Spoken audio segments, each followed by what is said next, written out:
देखिए बच्चों, हमने जो लास्ट टॉपिक पढ़ा था उसके बारे में एक बार देख लेते हैं। हमारा जो लास्ट टॉपिक था उसका नाम था पैरेलल प्लेट कैपेसिटर।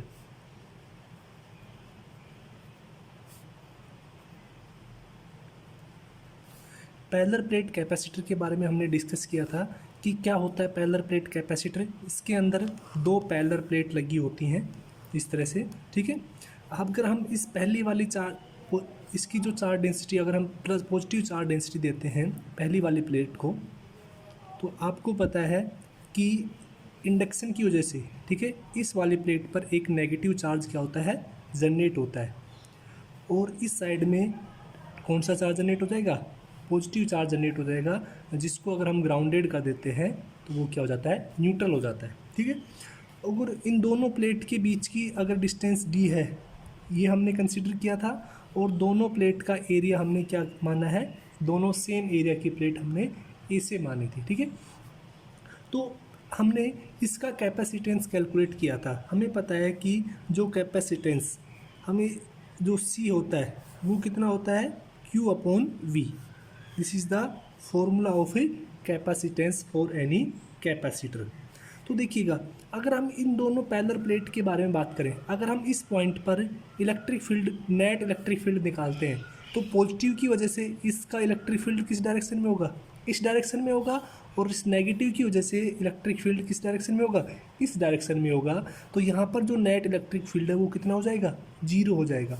अगर हम इस साइड में निकालें किसी भी पॉइंट पर, क्योंकि डिस्टेंस पर तो डिपेंड करता नहीं है, किसी भी पैरेलल प्लेट का इलेक्ट्रिक फील्ड है वो डिस्टेंस पर डिपेंड नहीं करता है, वो सीधा उसका फॉर्मूला क्या होता है, पैरेलल प्लेट का इलेक्ट्रिक फील्ड होता है। अगर हम प्रीवियस चैप्टर की बात करें उसमें हमने निकाला था कि कितना होता है, रो अपॉन 2 एप्सिलॉन नॉट। तो यहाँ पर केवल चार्ज डेंसिटी और परमिटिविटी पर डिपेंड करता है, ठीक है। अब देखिएगा, अगर हम इस पॉइंट का निकालें तो यहाँ पर भी इस पॉजिटिव की वजह से electric field away and negative की वजह से क्या होगा, टुवार्ड्स। ये वाला चार्ज तो कैंसिल हो गया ग्राउंडेड होने की वजह से, तो यहाँ पर भी इलेक्ट्रिक फील्ड कितना हो गया, जीरो हो गया। अगर हम इन दोनों प्लेट के बीच में कहीं पर भी निकालते हैं, चाहे वो पॉइंट यहाँ पे लाई हो सकता है, वो यहाँ पे हो सकता है, या यहाँ पे, हर जगह सेम रहेगा, क्योंकि किसी भी पैरेलल प्लेट का इलेक्ट्रिक फील्ड उसकी डिस्टेंस पर डिपेंड नहीं करता है, ठीक है। तो अगर इस पॉइंट पर हम इलेक्ट्रिक फील्ड कंसीडर करते हैं तो इस पॉजिटिव की वजह से जो इलेक्ट्रिक फील्ड है वो अवे होगा, और नेगेटिव की वजह से क्या होगा, टुवार्ड्स नेगेटिव। यानी जो इलेक्ट्रिक फील्ड पॉजिटिव का है उसको हमने अगर E1 माना है तो वो कितना हो जाएगा, रो अपॉन 2 एप्सिलॉन नॉट। अगर नेगेटिव का हमने E2 माना है तो वो कितना हो जाएगा, रो अपॉन 2 एप्सिलॉन नॉट। अगर हमें टोटल निकालना है E इक्वल टू कितना हो जाएगा, E1 प्लस E2, यानी rho upon 2 epsilon not plus rho upon 2 epsilon not. यहाँ पर रो क्या है, एरियल चार्ज डेंसिटी, क्योंकि इस पूरी प्लेट के एरिया पर जो चार्ज डिस्ट्रीब्यूट है उसको हम किससे डिनोट करते हैं, एरियल चार्ज डेंसिटी से। तो यहाँ से अगर हम दोनों का सम करेंगे तो कितना हो जाएगा आपके पास, रो अपॉन एप्सिलॉन नॉट। ये किसकी वैल्यू आ गई, इलेक्ट्रिक फील्ड की। तो देखिएगा हमारे पास क्या फॉर्मूला है, E इक्वल टू कितना हो गया, सिग्मा अपॉन एप्सिलॉन नॉट। हमें पता है कि जो सिग्मा होता है वो कितना होता है, चार्ज अपॉन एरिया। तो यहाँ से हम इलेक्ट्रिक फील्ड कैलकुलेट कर सकते हैं, charge upon area into epsilon not, ठीक है। इलेक्ट्रिक फील्ड और पोटेंशियल में जो रिलेशन होता है वो हमें पता है, E इक्वल टू कितना होता है, इलेक्ट्रिक फील्ड इनटू डिस्टेंस। ये क्या होता है, पोटेंशियल और इलेक्ट्रिक फील्ड का रिलेशन। ये हमें पता है कि हमने पढ़ा था dV upon dr equal to कितना होता है, माइनस ऑफ E होता है, ठीक है। तो यहाँ से देखिएगा, अगर हम कैपेसिटेंस की बात या फिर V इक्वल टू कितना हो जाएगा, E की वैल्यू हम यहाँ से सब्स्टिट्यूट करते हैं, Q upon A epsilon not into D. अब देखिए हम बात करते हैं कैपेसिटेंस, तो C इक्वल टू क्या होता है, Q अपॉन V, यानी Q upon Q into D upon A epsilon not. तो यहाँ से Q से Q कैंसिल हो गया, C कितना हो गया, A epsilon not upon D. तो ये क्या हो गया, किसी भी पैरेलल प्लेट कैपेसिटेंस का, पैरेलल प्लेट कैपेसिटर का कैपेसिटेंस ये हम कैलकुलेट कर चुके थे। तो यहाँ पर हमने एक दो बात की थी कि अगर एरिया इंक्रीज होता है तो कैपेसिटेंस भी इंक्रीज होता है। दोनों प्लेट का अगर एरिया बढ़ाएंगे तो कैपेसिटेंस भी क्या होगा, इंक्रीज होगा। अगर हम डिस्टेंस को इंक्रीज करते हैं तो कैपेसिटेंस क्या हो जाता है, डिक्रीज हो जाता है। इसलिए कैपेसिटेंस को बढ़ाने के लिए हमें क्या करना पड़ेगा, डिस्टेंस को इंक्रीज करना पड़ेगा। अगर हम एप्सिलॉन को चेंज करते हैं तो कैपेसिटेंस भी क्या होता है, चेंज इंक्रीज हो जाता है। ठीक है, अब हम आज का टॉपिक स्टार्ट करते हैं। काफ़ी इंपॉर्टेंट टॉपिक है। ठीक है, एग्जाम में इससे न्यूमेरिकल आते हैं। Combination of capacitance, combination of A capacitance, इसको हम कैपेसिटर भी बोल सकते हैं। जैसे हम 10th क्लास में पढ़ते थे, जैसे हम रेसिस्टेंस का कॉम्बिनेशन करते थे, सीरीज कॉम्बिनेशन और पैरेलल कॉम्बिनेशन, याद हो तो आपको 10th क्लास में जो रेसिस्टेंस का कॉम्बिनेशन करते थे, उसी तरह से क्या होगा कि अगर हम कैपेसिटेंस का कॉम्बिनेशन भी दो तरह से करते हैं। एक होता है सीरीज कॉम्बिनेशन। सीरीज कॉम्बिनेशन क्या होता है, अगर कैपेसिटेंस एक लाइन के अलोंग जुड़े होते हैं, उस तरह का जो कॉम्बिनेशन होता है वो क्या कहलाता है, सीरीज। मान लेते हैं ये C1 कैपेसिटेंस है, ये C2 है और ये C3 है, ये तीनों एक लाइन के अलोंग जुड़े हुए हैं, तो इस तरह का जो कॉम्बिनेशन है ये क्या कहलाता है, सीरीज कॉम्बिनेशन।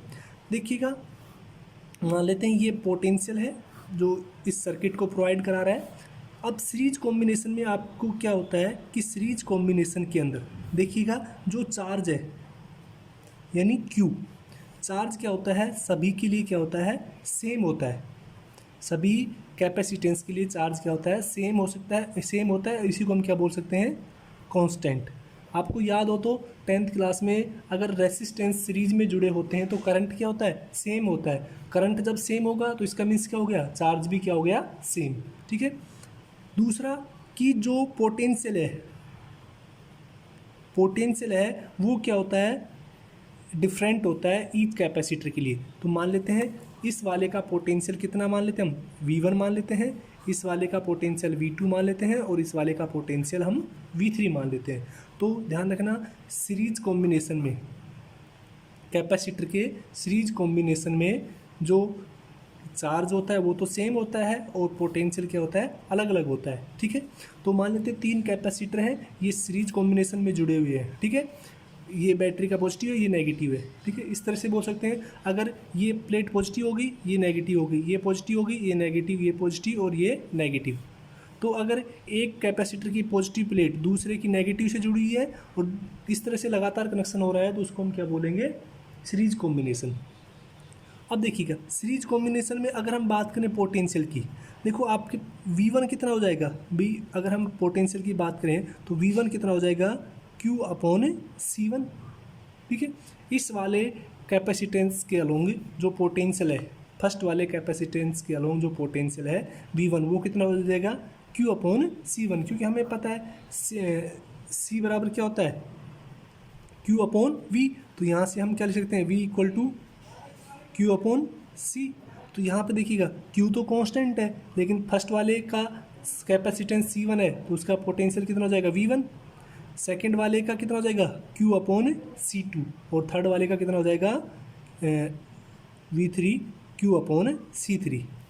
अगर हम टोटल पोटेंशियल निकालें V = V1 + V2 + V3, तो वो कितना हो जाएगा, V = Q/C1 + Q/C2 + Q/C3। यहाँ से Q कॉमन हो गया, तो यहाँ से हमने Q को कॉमन ले लिया, कितना बचा, 1/C1 + 1/C2 + 1/C3। अगर हम इसको और बात करें, यहाँ से Q को इधर ले आते हैं तो V/Q कितना हो गया, 1/C1 + 1/C2 + 1/C3।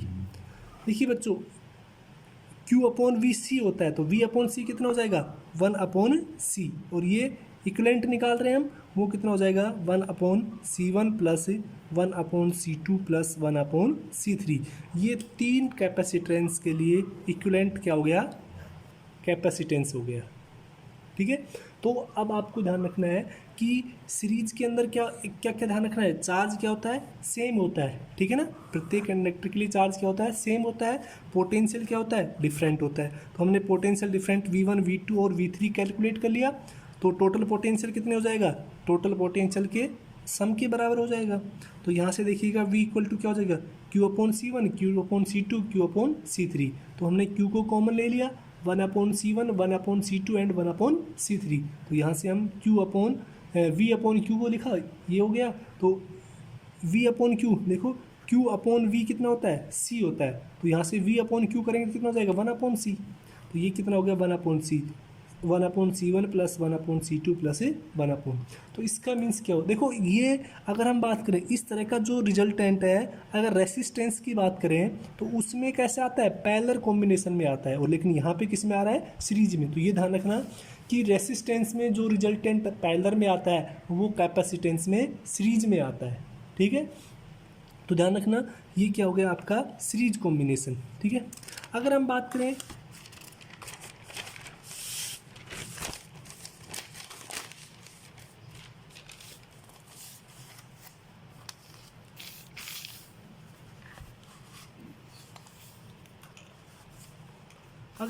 करें बच्चों पैरेलल कॉम्बिनेशन की,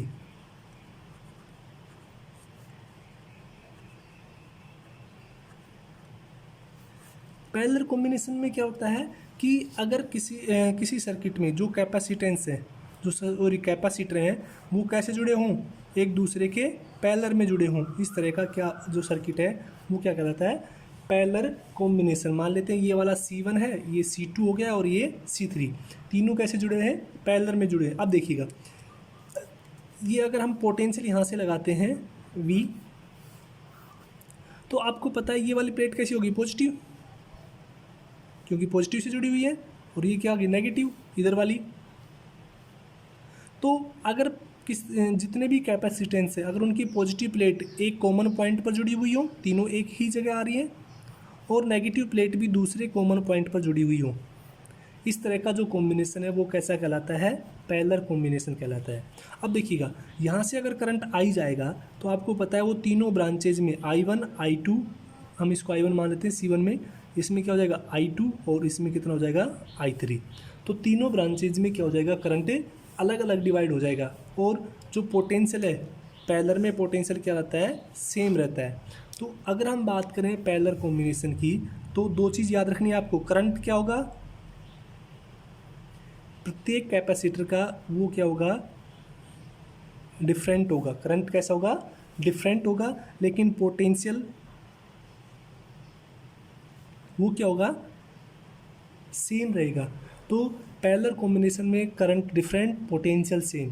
सीरीज कॉम्बिनेशन में करंट सेम, पोटेंशियल डिफरेंस। हम करंट भी बोल सकते हैं और हम इसको चार्ज भी बोल सकते हैं, क्योंकि हम कैपेसिटेंस में चार्ज ही पढ़ते हैं। तो जब करंट सेम है तो इसका मीन्स क्या है, चार्ज भी सेम है। तो यहाँ से देखिएगा अगर हम बात करें पहले वाले कैपेसिटेंस की, अगर बात करें C1, तो इसके लिए देखिए करंट डिफरेंट है। तो आपको पता है चार्ज Q1 कितना हो जाएगा, C1 इंटू V। पहले कैपेसिटेंस का चार्ज Q1 कितना हो जाएगा, C1 इंटू V।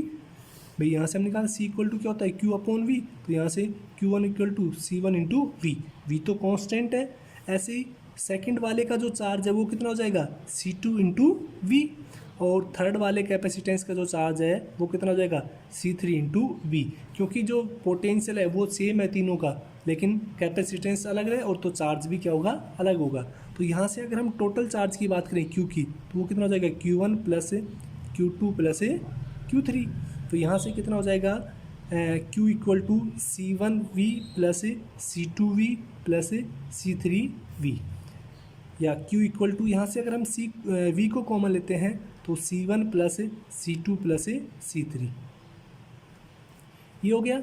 ये Q, इसको V को डिवाइड में ले आते हैं, C1 plus C2 plus C3। Q/V कितना होता है, C, ये हम इक्विवेलेंट निकाल रहे हैं, तो C इक्विवेलेंट कितना होगा, C1 plus C2 plus C3। ये क्या हो गया, पैरेलल कॉम्बिनेशन के अंदर रिजल्टेंट कैपेसिटेंस। अगर 3 के लिए निकाला हमने, ऐसे 4 के लिए भी हो सकता है, 5 के लिए भी, 2 के लिए भी पूछा जा सकता है। ठीक है, तो ये क्या होता है आपका पैरेलल कॉम्बिनेशन के अंदर इक्विवेलेंट कैपेसिटेंस। काफ़ी इंपॉर्टेंट है ये, इससे न्यूमेरिकल आते हैं एग्जाम में। ठीक है ना, पैरेलल प्लेट कैपेसिटर ही जो टॉपिक है वो ही काफ़ी इंपॉर्टेंट है, वहीं से लेकर इसमें लगातार क्वेश्चन पूछे जाते हैं। देखिएगा आपकी बुक जो एक होता है सिलेंड्रिकल कैपेसिटेंस, ठीक है ना, सिलेंड्रिकल और एक स्पेरिकल, ये आपके सिलेबस में नहीं है, ठीक है ना। तो अगर मैं कोई क्वेश्चन अपलोड करता हूँ फोटो कॉपी, अगर उसमें कोई सिलेंड्रिकल या स्पेरिकल कैपेसिटेंस का है तो वो आपको नहीं करना है, क्योंकि सिलेबस में आपके नहीं है। तो आज के लिए इतना ही। हमने कॉम्बिनेशन पढ़ा है दो कैपेसिटेंस का, दो तरह से, एक सीरीज कनेक्शन का और एक पैरेलल कनेक्शन का आज, ठीक है। Thank you.